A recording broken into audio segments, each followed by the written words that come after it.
Ito ang balita ngayon, trending at pinag-uusapan ngayon sa mundo ng social media. Ang di umano'y balita, sadyang ang katotohanan na talaga ang mananaig laban sa kasinungalingan ng gobyernong Agba. Matapos ma-impeach sa mababang kapulungan sa liderato ni House Speaker Martin Romualdez at sa tila minadali ang impeachment trial ng Vice President Sara Duterte Carpio, Senator Alan Peter Cayetano matapang na humarap sa Senado at binasag na ang katahimikan. Naglabas ng matinding pahayag sa harap ng Senate President na si Chis Escudero at tila sinampol ng katotohanan ang di umano'y binansagang PhilHealth Queen na si Risa Hontiveros sa isinagawang 19th Congress ng Senado. Gaano kaya ito katotoo mga kababayan? Ating alamin. Pero bago ang lahat, kung bago ka pa lamang sa aming channel, please huwag kalimutang mag-like, subscribe at i-click ang notification bell para mas maging updated ka palalo sa lahat pa ng bagong video na i-upload namin. At eto na nga mga kababayan, narito ang matinding pahayag ng isang magaling na senador na si Alan Peter Cayetano na tila siyang sumampal ng katotohanan sa lahat ng mambabatas na tila minamadali ang impeachment trial ng Vice President na si Sara Duterte Carpio na siyang nagkasagutan naman sa di umano'y binansagang PhilHealth Queen na si Risa Hontiveros na siyang di umano'y isa sa mga atat na ma-impeach si VP Sara Duterte sa kanyang pwesto sa pagka-vice presidente ng Pilipinas at sa nangyaring pagdinig ng Senado na kung saan nabigyan ng pagkakataon si Senator Alan Peter Cayetano na magbigay ng kanyang saloobin patungkol sa impeachment trial ni Vice President Sara Duterte. Narito't sabay-sabay nating panuorin ang full video. Have to be clarified on some points, and this is in relation, of course, to the minority leader, the deputy minority leader, and to our former majority leader. So, if I may proceed and just lay out the basis for my inquiry. The gentleman may proceed. Well, first, let me start out by saying I pray for wisdom for all of us, and I ask everyone to continue to pray for wisdom for us. I also like to state before I say my inquiry, it's unfair to just blame the Senate President. 23 naman tayong senador conscious naman tayo lahat nung February 5. Nandito naman tayo, pwede naman tayo mag-object ng, nung nag-adjourn, nung final yan. So, as the minority leader said, nandyan na yan, wag na natin tignan yung nakalipas, forward na tayo. No? Second, I just want to comment dun sa mga law schools. I appreciate it, and I'm happy they're very active, and I'm happy that they have statements. But may I advise them also to be consistent. Kasi si Congressman Cardema nag-file ng impeachment laban sa Pangulo. Hindi tinanggap sa House Wala naman ako narinig na mga sinasabi na dapat ang konstitusyon masunod at dapat tinanggap ng House yan. So of course, hindi naman trabaho ng mga law schools na in each and every impeachment case magsalita. Pero in a highly charged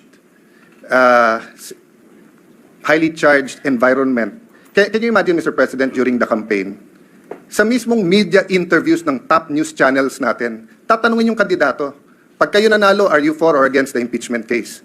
Klaro naman ang sagot doon Ang sagot doon, hindi kami pwede mag-comment kasi magiging judge kami. Pero hindi. Sinagot pa rin ng mga kandidato at tinanong pa rin ng media. Pero kung konstitusyon ang masusunod, ang sagot doon iisa lang, mag-o-oath kami, dapat neutral kami. Kaya lang eleksyon Kasi masama naman talaga timing ng pagka-file nito Magpa-file ka during the campaign. That's the reality there. Kaya nga sa US, pagka-jury system, pwede mo i-sequester yung jury Papayag ba tayo nung February na i-sequester tayong 23? Na ikukulong tayo at hindi tayo makikinig sa kahit anong media at i-determine natin ito? Maybe may papayag sa atin, meron hindi. But wag na tayo magsisihan. So I'll go to my question. So maybe that's why Shakespeare said, if you want justice, first kill all the lawyers. Diba? Kasi nga labanan ng mga abogado to, pero hindi ibig sabihin na wala silang mga personal na bias nila. Mahirap magsalita dito na insulto sa lahat ng Pilipino to, eto ang gusto ng taong bayan.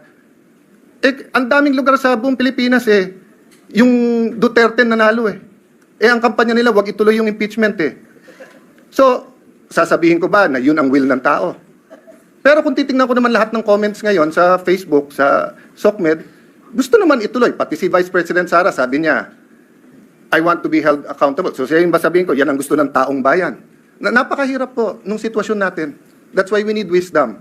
But first question ko po, prejudicial question. Ano bang rules ang unang masusunod?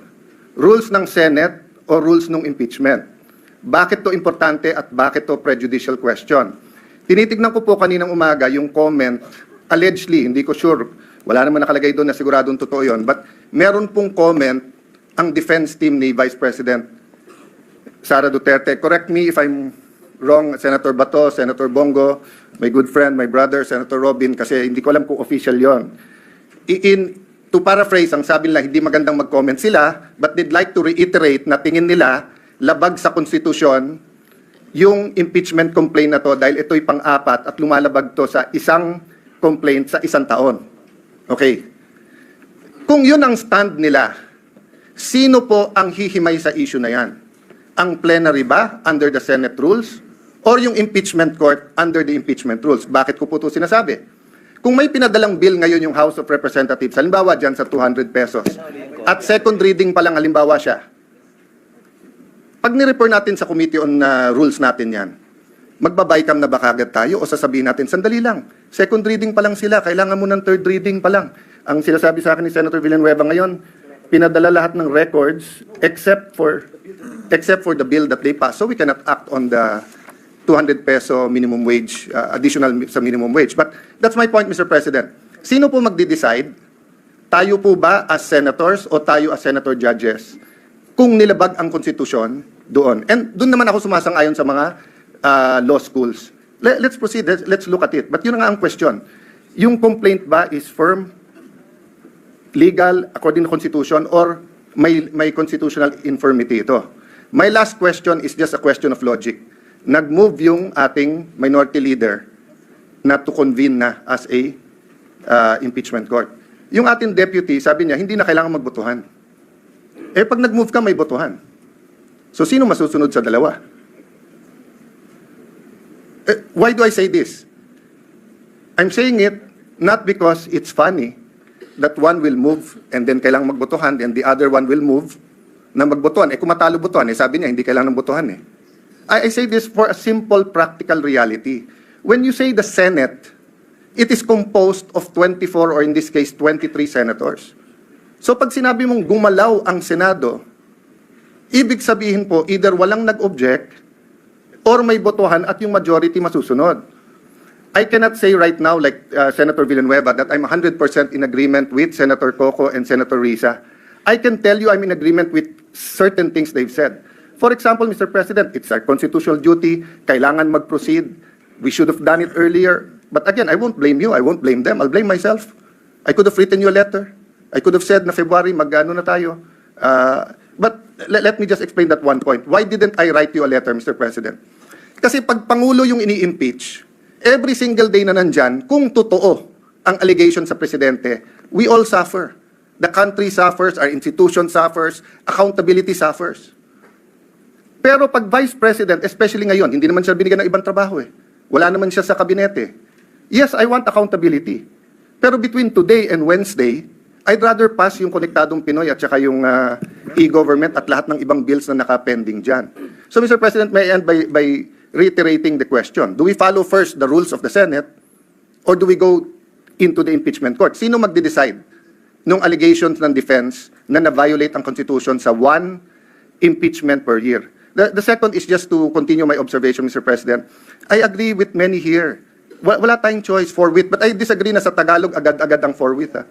Ang forthwith, yung ibig sabihin nun sa Tagalog is yan na yung susunod, yan na yung gagawin mo. Oo, immediate yung agad-agad. Hindi ako expert sa linguistics, pero medyo hindi agad ang Tagalog ng forthwith. Yung immediately, yon agad yon or agad-agad, di ba? So, maya-maya, hindi, ibig sabihin ng forthwith, sangayon naman ako eh, ang ibig sabihin ng forthwith, wala ka nang, to quote dos por dos, susunod na. O yun ang ibig sabihin ng forthwith. Yung wala ka nang hihintayin, yun na. Kaya agree ako sa inyo na kailangan talakayin natin yung impeachment complaint. Pero gusto kong iklaro, sa tama o sa mali, botohan ang mangyayari sa atin. Hindi pwede pong bumoto yung 15 na hindi magko-convene yung impeachment. Tapos siyam kami o 8 tayong magpapakita doon na naka-robe. Kasi sinabi ng 15, hindi magko-convene eh. anong pwedeng gawin? Pupunta ka ng Supreme Court, uutusan tayo ngayon ng Supreme Court. Yun ang